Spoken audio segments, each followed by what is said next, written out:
Hi guys, we're out at a property in Epping, New South Wales today, who's actually the winner of our Don't Rent Me Selfie competition.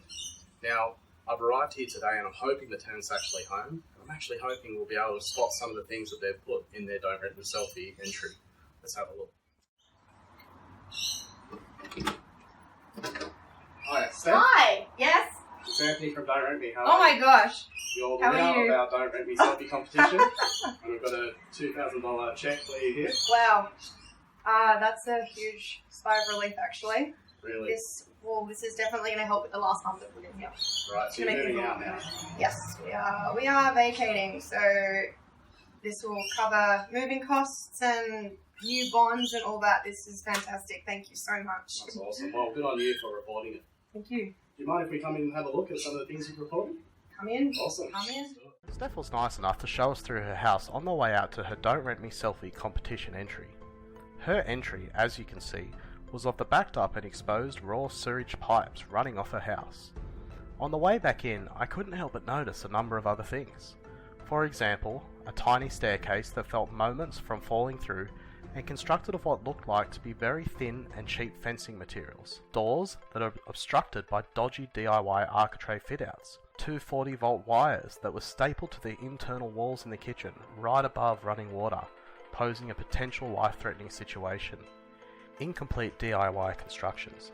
The toilet would no longer flush at all.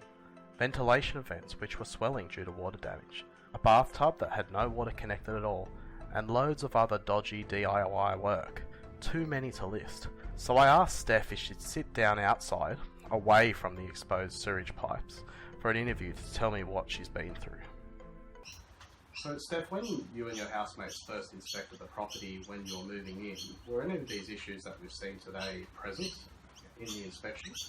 For us, no, because I think we didn't have the professional knowledge to know that there might have been issues with the building and everything, because none of us actually have that experience.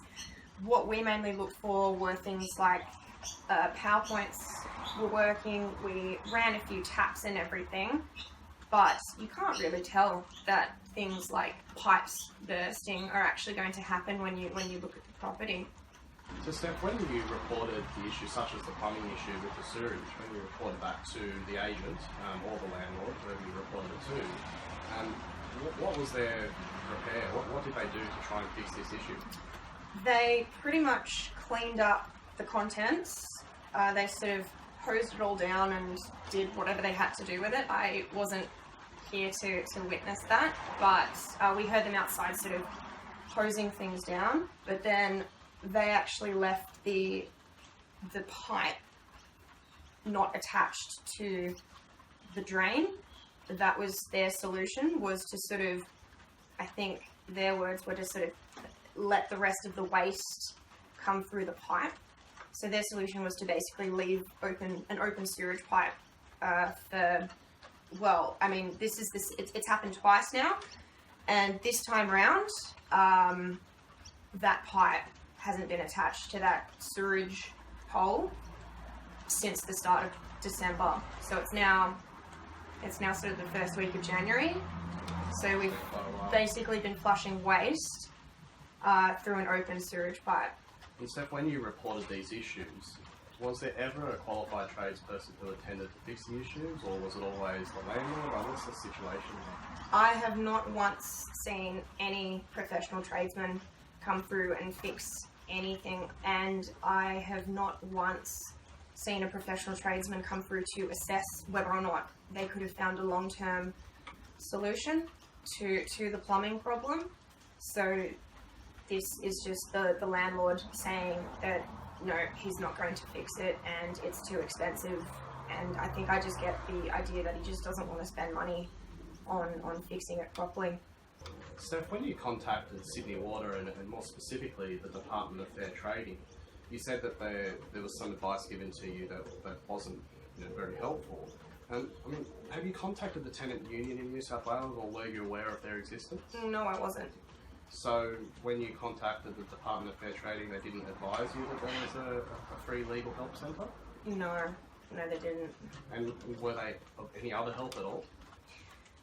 They essentially said that they couldn't help us because there was also a clause that our landlord could also then get us in trouble for, meaning that after being told that we weren't allowed to use the toilet to its full capacity, if we did and it broke again, then we would actually be liable.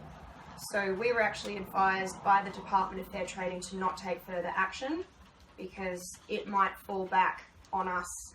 So they advised you as a tenant not to exert your rights as a tenant and didn't advise you about a free legal advocacy service that exists with tenants who might have changed the outcome for you completely. No, this is honestly the first I've ever heard of it.